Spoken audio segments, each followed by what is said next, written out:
Attorneys for former President Trump are appealing a ruling that he does not have presidential immunity in his election interference case. Rebecca Castor is in Washington with more.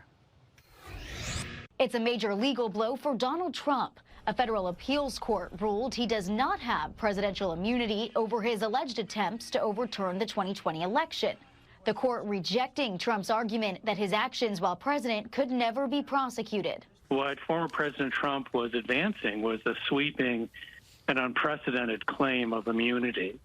And it's not surprising that this panel rejected it. In its decision, the court calls the former president a current citizen, writing any executive immunity that may have protected him while he served as president no longer protects him against this.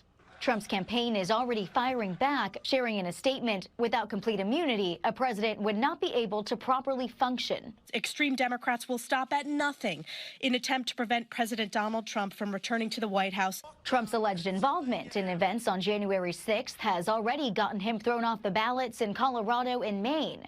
The Supreme Court will hear arguments on this Thursday, while the former president's GOP colleagues are pushing a resolution that states Trump did not engage in insurrection. The protesters who were present in the Capitol building did so of their own volition. They were not encouraged, and they were not led by the president to take any such actions other than to peacefully protest. Trump's team plans to appeal this latest ruling, holding up the former president's trial from starting in D.C. In Washington, Rebecca Castor, Fox 32 Chicago.